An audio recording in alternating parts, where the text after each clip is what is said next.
professora doutora Eni Maria Vieira, do Instituto de Química da USP de São Carlos. Muito bem-vinda, obrigada por estar aqui com a gente. Boa tarde a todos e a todas, é um prazer estar aqui. Ainda mais falando sobre esse assunto, né? Sim, um assunto interessantíssimo. Nem diga. E a professora Eni, para que você saiba, é bacharel e licenciada em Química pela Universidade José do Rosário Velano, mestre e doutor em Química Analítica pelo IQUISC, o Instituto de Química de São Carlos, fez pós-doutorado no National Water Research Institute no Canadá e é atualmente professora doutora da USP. É pesquisadora no IQUISC desde 1992, quando criou o Grupo de Pesquisa de Poluentes Orgânicos em Ambientes Aquáticos e Terrestres, que em 2022 passou a se chamar Grupo de Química Analítica Ambiental e Ecotoxicologia. Você tem o nome? É este? Isto. Muito bem. Em 2022, ela coordenou e executou, entre outros, o projeto de extensão Abelhas Nativas e o Consumo de Alimentos, que contemplou mais de 200 crianças. Olha que interessante. Também recebeu o prêmio CSEX e QUISC, edição 2022, na categoria docente, por seu destacado trabalho em atividades de extensão realizadas durante o ano. Muito merecedora, não é? Parabéns. Professora, quais são suas áreas de atuação ultimamente? Já há alguns anos que nós trabalhamos com abelhas. Então, os projetos apoiados pela FAPESP com abelhas. E esses projetos são desenvolvidos, é claro, no ambiente, no laboratório, e a área de pesquisa no campo em Bom Repouso, Minas Gerais, que é uma área do maior produtor de morango do país. Como a cultura do morango é extremamente exigente em relação ao uso de agrotóxicos, nós colocamos abelhas lá para analisar tanto o tecido da abelha quanto o pólen e o mel, para verificar a quantidade de agrotóxico que essa abelha traz para a sua colmeia. Olha isso, que interessante. Você nunca tinha parado para pensar sobre isso, né? Fala sério. E como que as abelhas se tornaram o seu objeto de estudo em química? Por observar, né, que eu vivi um tempo da minha infância no sítio e sempre gostei muito da questão das abelhas. E aí foi que a química poderia fazer, né? Com tanta mortandade de abelhas no mundo, né? Assim, principalmente no nosso país. Então eu vi assim, um nicho importantíssimo para desenvolver, que é o estudo tanto da quantificação desses agrotóxicos na abelha e no mel, no pólen, mas também verificar a parte de indicadores bioquímicos na abelha. Ela pode não morrer, mas ela pode ocorrer alguma transformação, alguma anomalia no seu organismo que vai definhar a colmeia, por exemplo. Entendi.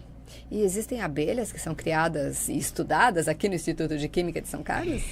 Olha, eu trouxe algum tempo para elas ficarem num período ali, perto do Instituto, mas no bloco D do alojamento, que fica na frente do Instituto, tem algumas árvores que têm várias colmeias, né, nos troncos das árvores. Às vezes tem árvore que tem 2, 3 colmeias, de jataí, de mandaguari, por aí. Olha lá, e aquilo ali, né? Essa é a mandaguari, que ela está num tronco de uma árvore que fica no alojamento do bloco D.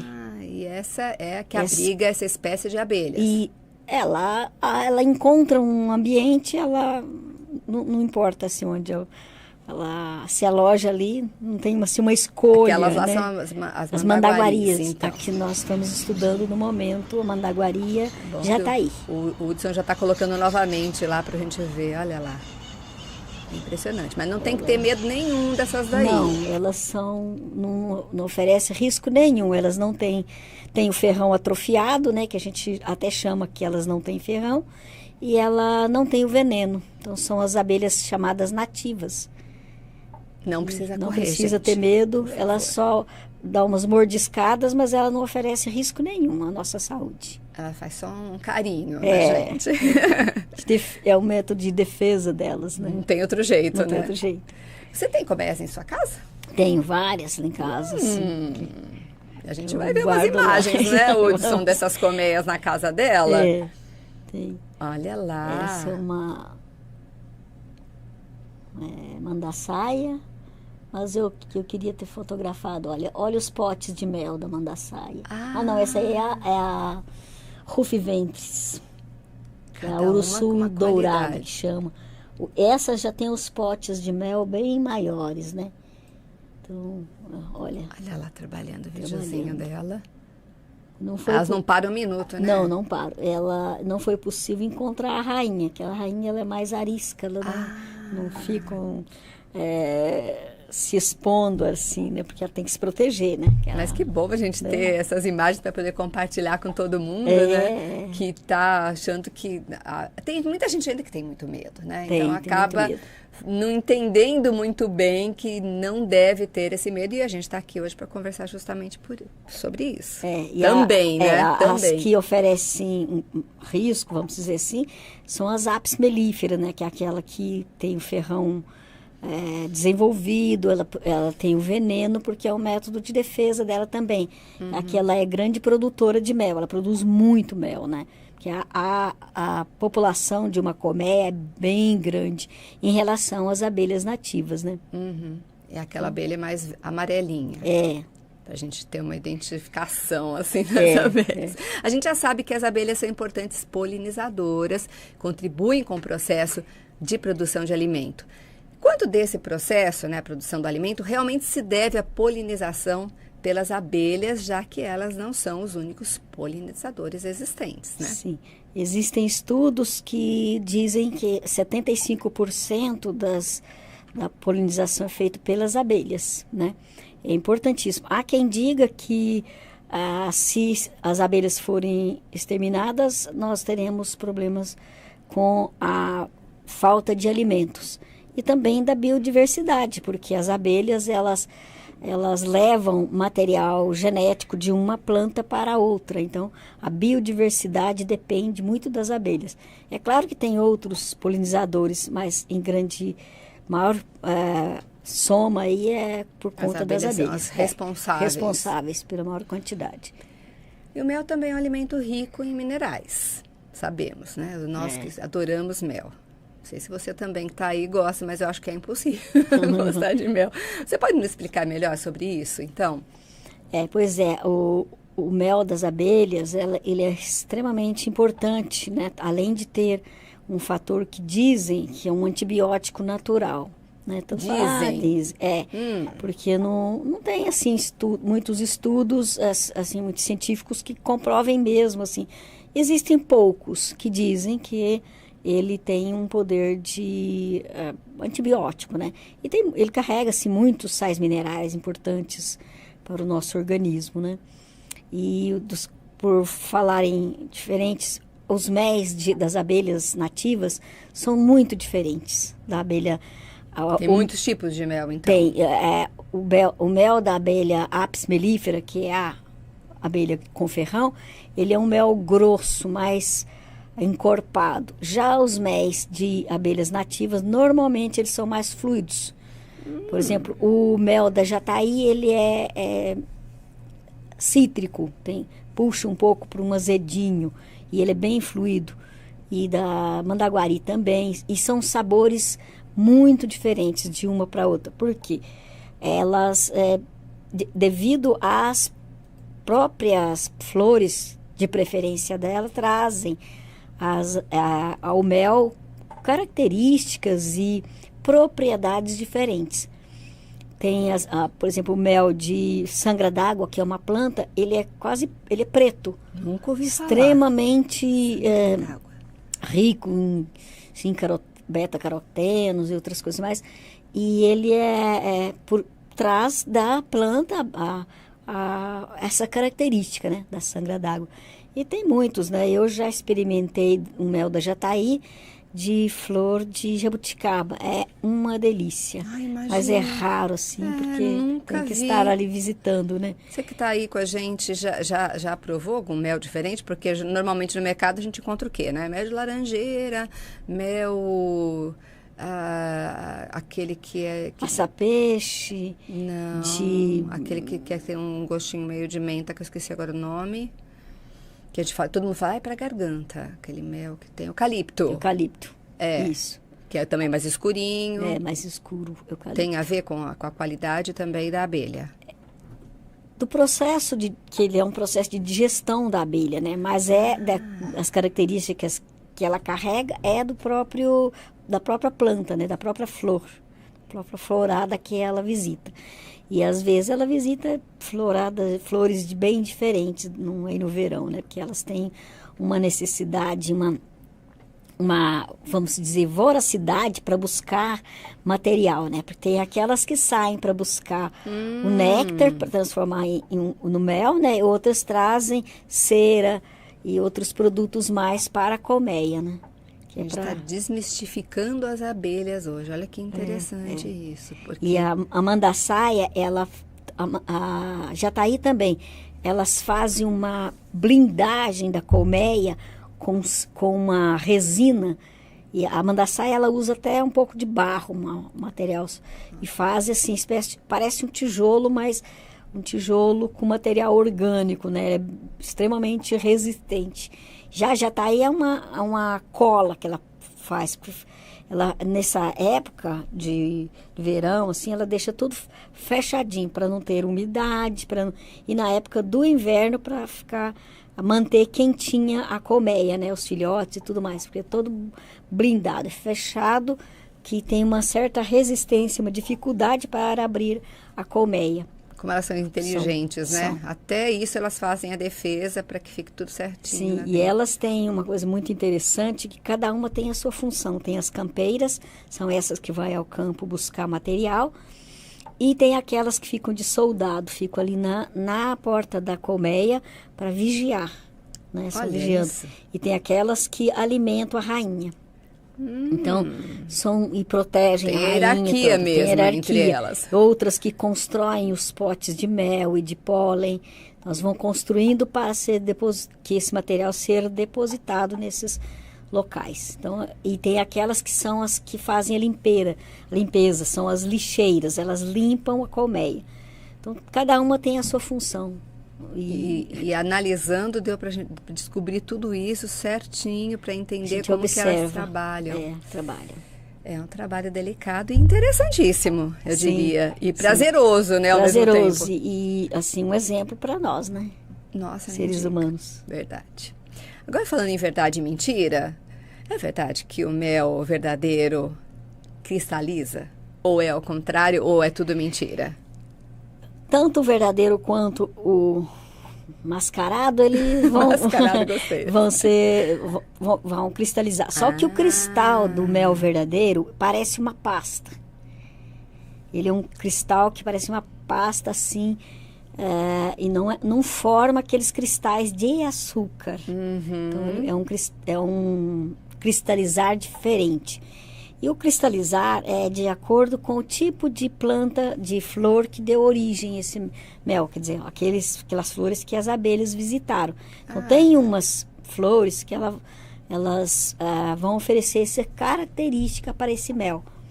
Que vai, determinado tempo, depois de um certo tempo, ele pode cristalizar. Mas ele não perde as propriedades cristalizando.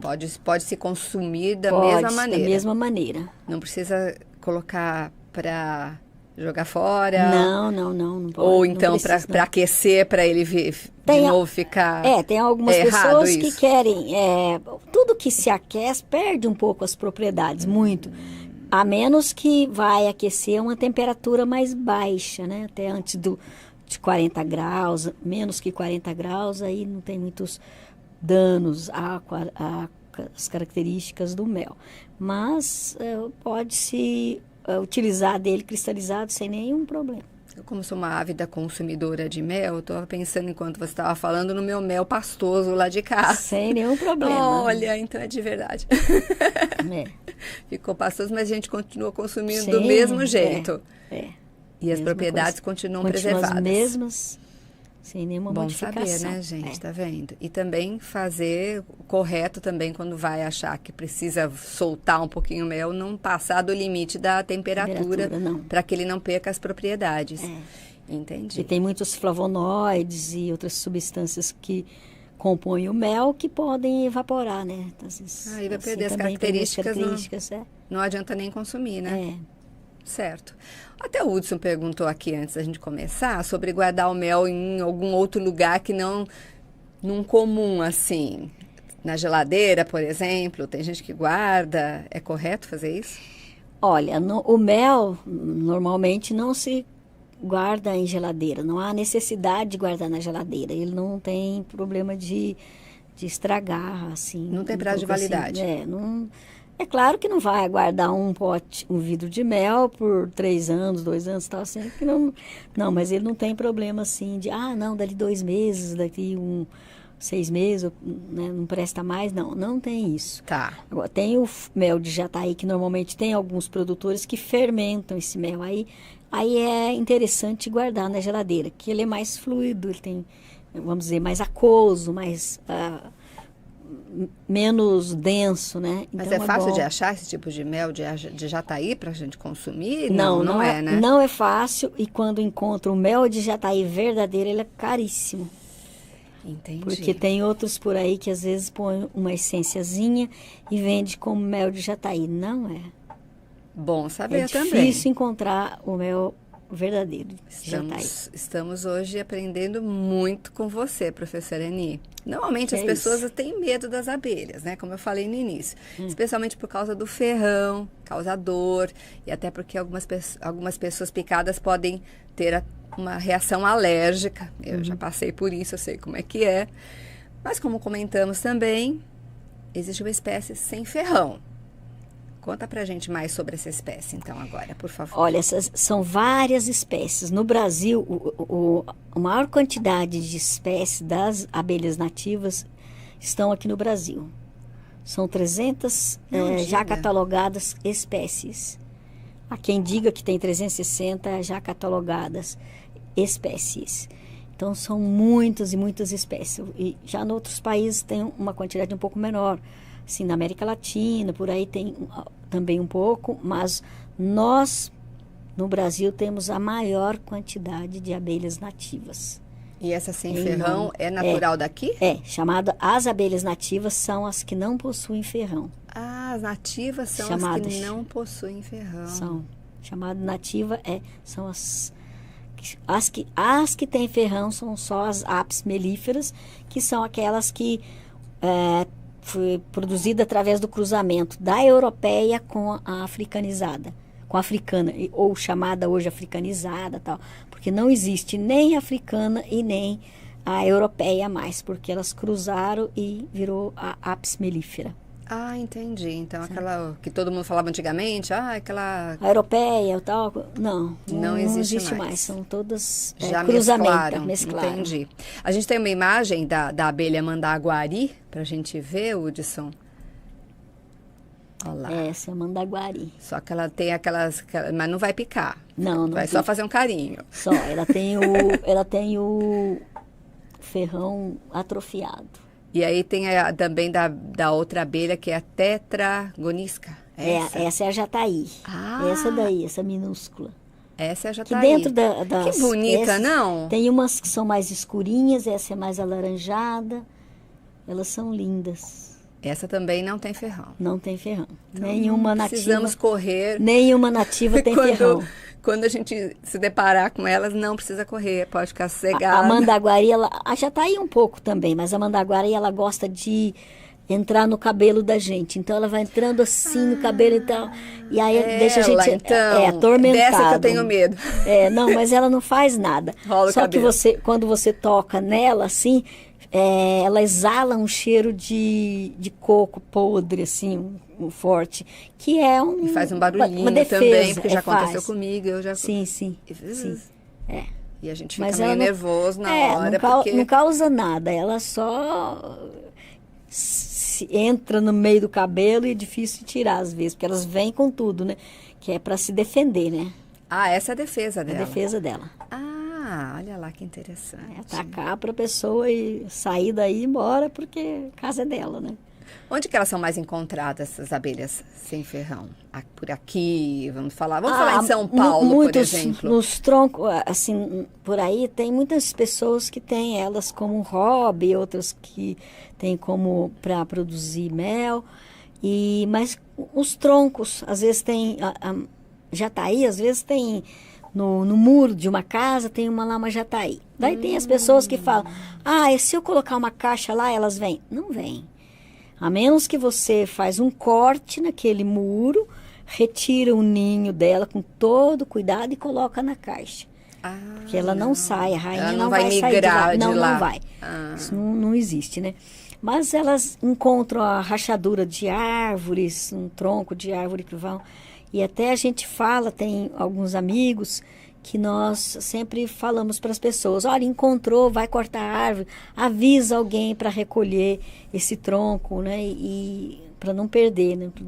Porque às vezes tira, joga no fogo, e aí elas morre aquela colmeia, né? Então, ao invés de preservar, né? nós precisamos preservar, porque está relacionado com o nosso alimento, né? Com o nosso com meio a ambiente. biodiversidade das matas e daí por diante. Nossa, como elas são importantes. A gente não pode negar de jeito nenhum sobre isso. E se por acaso lá alguém encontrou em casa a abelha, e aí vai fazer o quê? A primeira atitude dela, qual seria? Ela precisa saber, informar que tipo de abelha é essa. Quem que ela tem que chamar? Assim, normalmente, quando se a apis mellifera, normalmente traz o bombeiro, mas tem algumas pessoas que fazem o resgate dessas abelhas. Entendi. Que chegam normalmente em casa. as universidades fazem isso, não?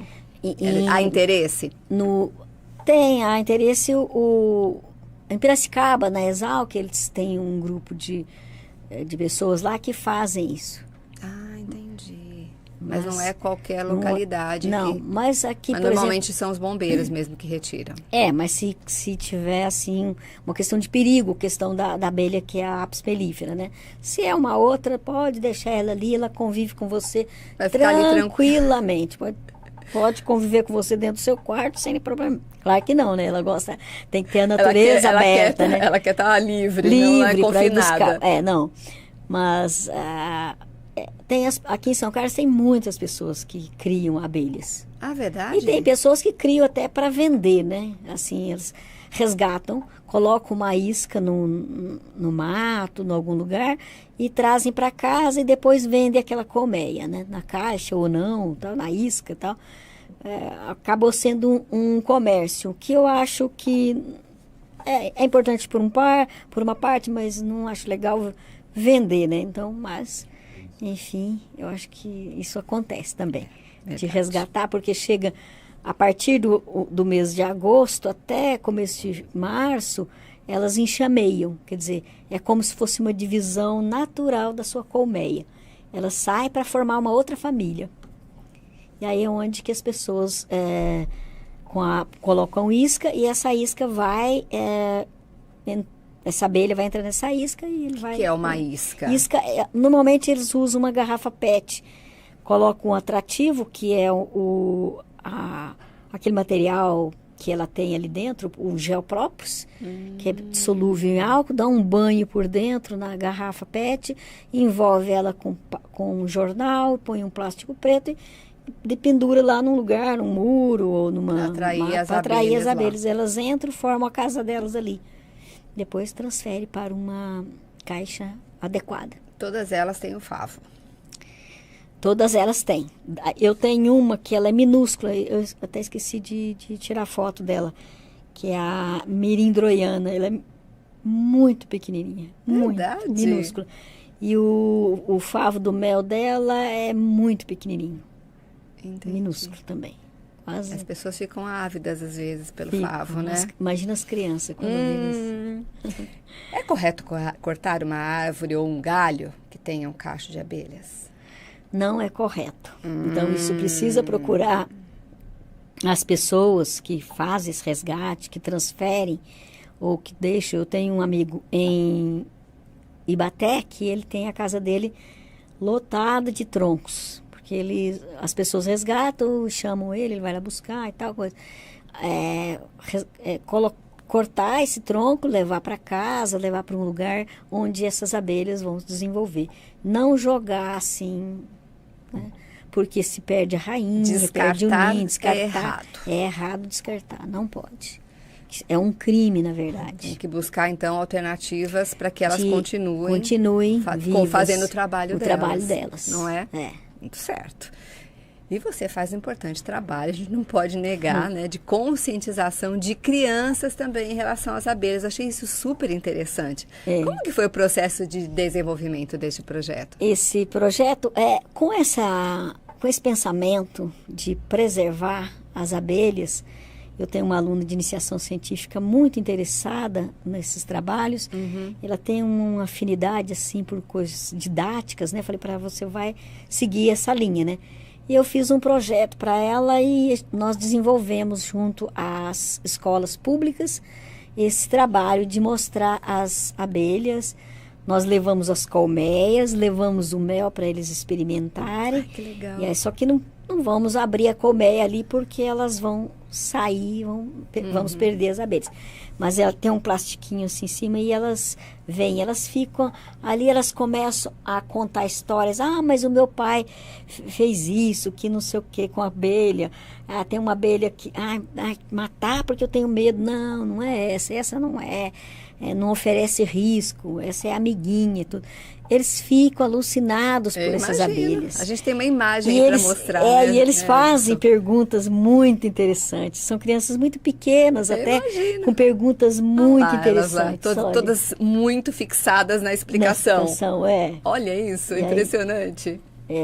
E cada uma tem uma história e conta uma história da casa delas, que viu uma abelha, uma abelha ficou aqui no meu braço, tá?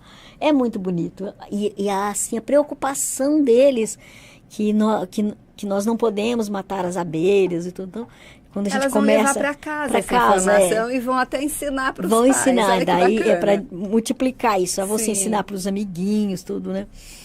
Para não ter medo. É um trabalho prazeroso. E este ano nós vamos começar aqui levando na creche da USP, nas creches que tem aqui também. Então tem muitas escolas assim, faz um seminário, leva o aqui no próprio IQIS que tem salas para isso também? Não tem salas próprias, mas nós às vezes trazemos alguns que queiram vir visitar o Instituto e nós fazemos uma explicação, e mostramos abelhas para eles, que a gente traz. Então, existe essa possibilidade. Tem essa possibilidade no final, também. Vou passar os contatos para vocês, viu? E para qual faixa etária acaba sendo essa explicação que vocês fazem nas escolas? Olha, nós fazemos, por enquanto, eu fiz assim no Cefam para meninos mais assim avançados, mas normalmente são os do ensino médio, fundamental e das creches. E as escolas podem se inscrever? Como que funciona? Podem nos procurar. Esse projeto, nós optamos por fazer para as escolas públicas, mas as escolas que não são públicas, de capital privado, também podem estar requisitando que nós estaremos levando. Que como era um projeto, não poderia abrir muito, porque aí quem vai julgar vai falar, não, mas não dá conta de fazer tudo isso em São Carlos, mas nós podemos estar atendendo essas outras escolas também.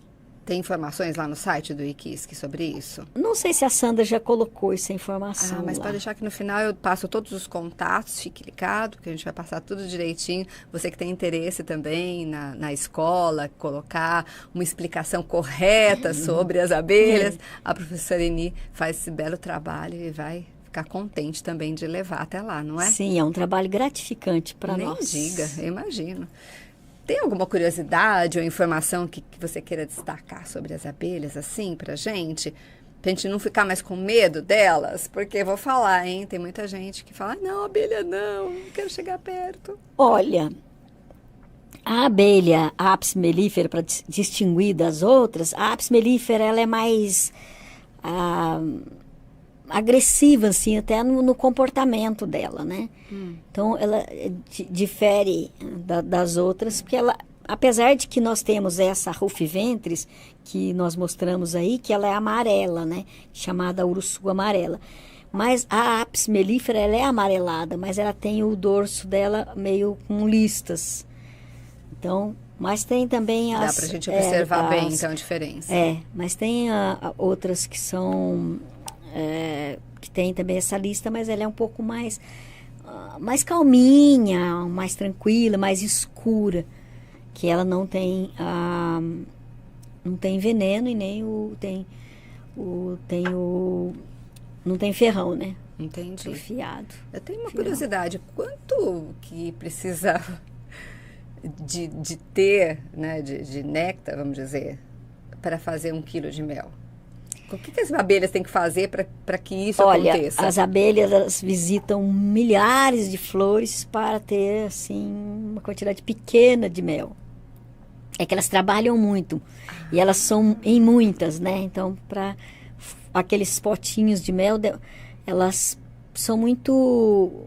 Trabalham muito, né? Para trazer, para encher aquele potinho que nós vimos na foto ali. Por quantas flores elas devem passar, não?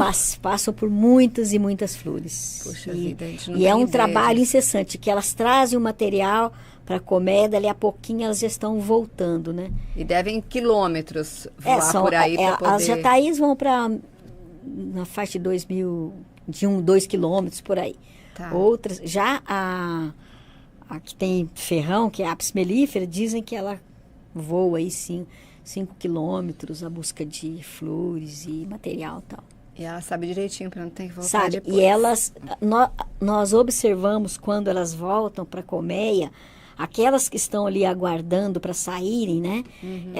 Elas devem ter um código entre elas, que elas saem, tem aquele estímulo para sair, assim, em busca de alimento. Porque, quer dizer, lá naquela direção, naquele local, tem alimento, então lá vamos. Então, deve ter um código, assim, deve ser uma coisa... Como elas são organizadas, não? São. Puxa vida. É muito bonito. É lindo. É outro mundo. É outro mundo.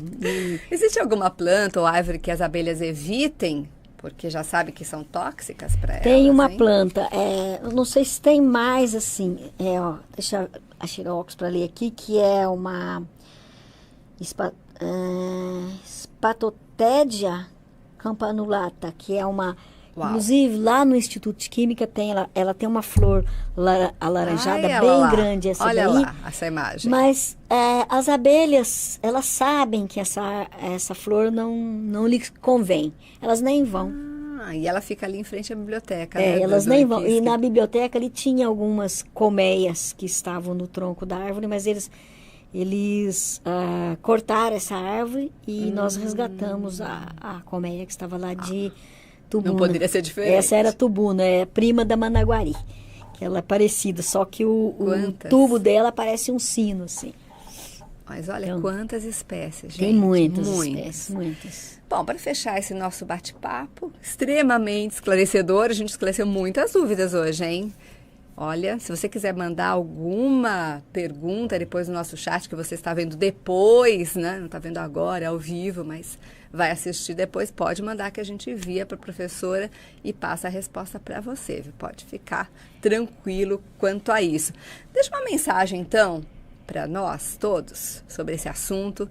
Também você pode comentar sobre o projeto que você desenvolve em Bom Repouso, como você disse, em Minas Gerais, que é o local de maior produção de morango. É como você falou, difícil cultivo também por causa do agrotóxico, e aí as abelhas estão por lá também. Então, pode olhar para sua câmera, que é aquela ali, essa daqui, ó. Essa daqui. E contar pra gente isso. Pois é, esse projeto já é a segunda fase desse projeto, de um outro projeto da FAPESP, né, apoiado pela FAPESP, em Bom Repouso. E nós começamos com a jataí. E tivemos uma bastante resistência contra os produtores de colocar a abelha lá. Eles falaram, mas eles vão comer as flores do morango. Como nós bem sabemos, fazendo um parênteses, cada pontinho do morango é uma flor. Então, se você observar que tem um morango que eles têm defeito, é porque não foi polinizado totalmente. E aí esses produtores, não, vamos, mas essa é a abelha própria e tal. Aí eles deixaram colocar as colmeias lá. Daí eles observaram, fizeram até filme para nós, das abelhas indo na flor do morango. Então, polinizando. Daí agora a gente tem as colmeias lá. Não, agora vocês vão deixar aqui as abelhas, não vão levar embora mais, tal.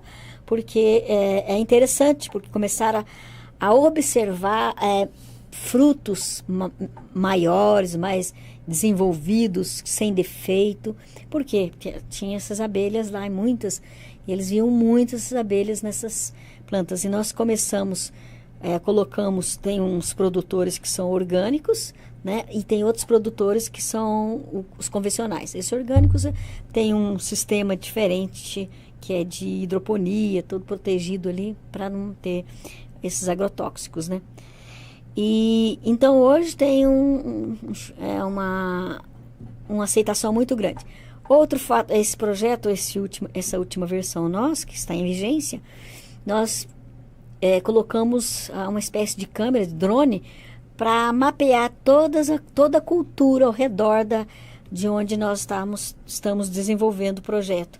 Porque nós vamos analisar, usamos um equipamento extremamente sensível, ele vai me dar uma quantificação de parte por trilhão, e aí, se essa abelha trouxer uma molécula, alguma coisa ser contaminada, nós estamos analisando e vendo.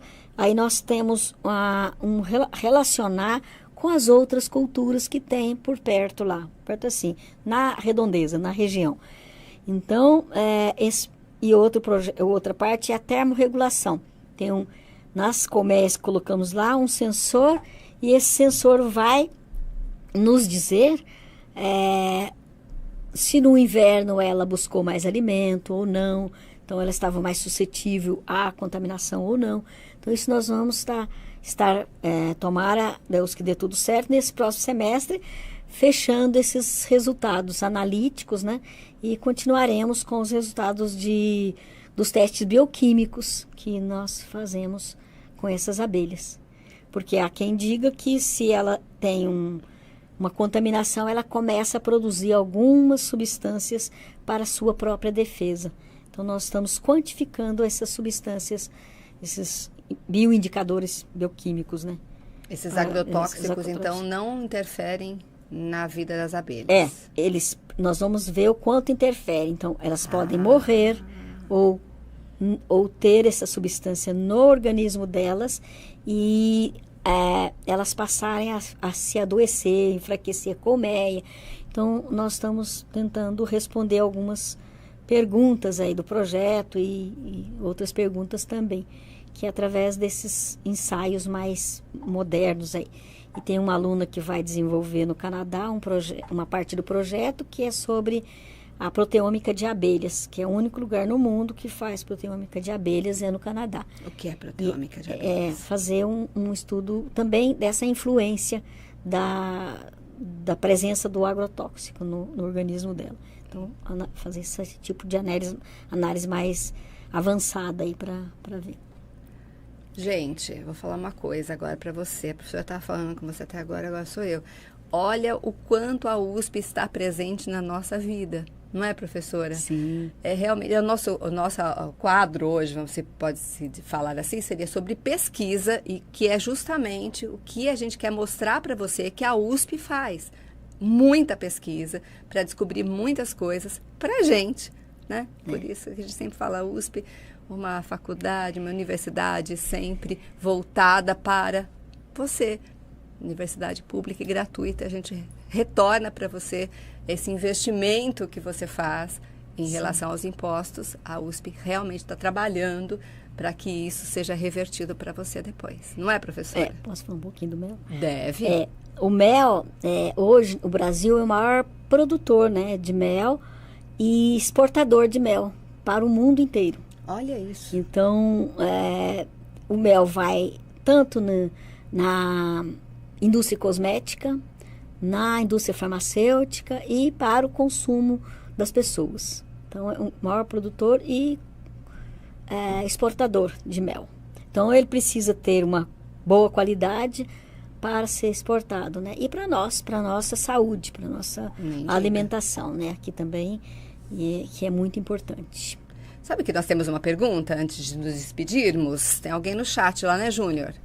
Isso. Ó, o Gabriel Tonani, ele pergunta o seguinte.